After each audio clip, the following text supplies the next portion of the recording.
anything left on your bucket list? Anything you'd like to do? Well, that's an interesting question. I am so old and weak compared to what I was when I was 96 that I no longer want to catch a 200-pound tuna. It's just too goddamn much work. To get it in, it takes too much physical strength. So I don't want money. I would have paid any amount to catch a 200-pound tuna when I was younger and never caught one. And now if given the opportunity, I would just decline going. I won't even go out after them.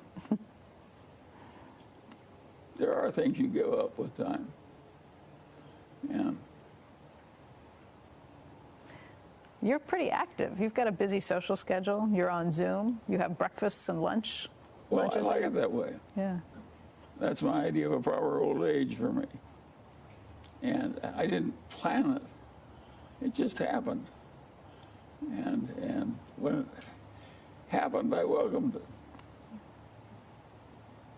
I am very good at recognizing unfair advantages.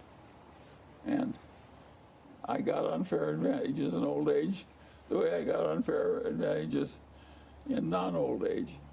And when they came, I just grabbed them. Boom, boom, boom. Charlie Munger 认为呢，要保持谦虚，认清有一些事情你不懂，这个比当一个什么都懂的天才还要重要。他常常逆向思考要看清事情的本质。这些特质都刚好跟 Warren Buffett 比较激动的这个冲劲是完美的平衡。Buffett told me that a long, long time ago. You told him he should live his life. He should write his obituary the way he wants it written and then live his life accordingly. Yeah, sure. I assume you've done the same thing for yourself. Well, no, I've written my obituary the way I've lived my life, and if people want to pay attention to it, it's all right with me. And if they want to ignore it, that's okay with me too. I'll be dead, but what difference it'll make? And so, but I think it's not a bad idea. Listen, Warren and I both live in the same house for decade after decade after decade. And all our friends get rich and build better, bigger and better houses. And naturally, we both considered bigger and better houses. And I had a huge number of children, so it was justifiable even. And I still decided not to live a life where I looked like the Duke of Westchester or something. And I was going to avoid it. I did it on purpose. Why? I didn't think it would be good for the children. That it would spoil them? Yeah, it's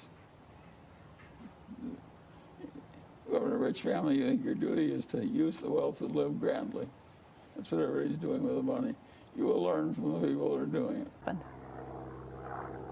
That you didn't anticipate. What led to that success? Well, we got a little less crazy than most people, and a little less stupid than most people, and that really helped us.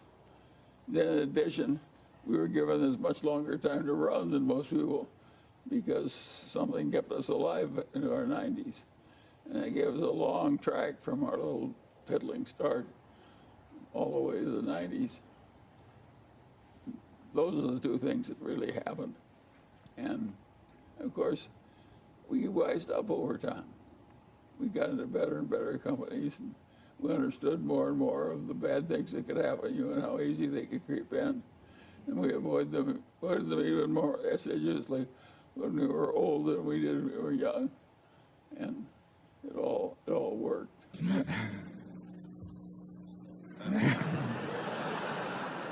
Go to me. He's breathing, folks. He's breathing.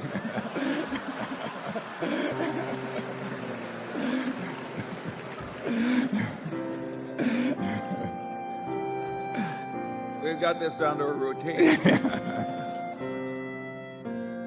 So I have nothing to add.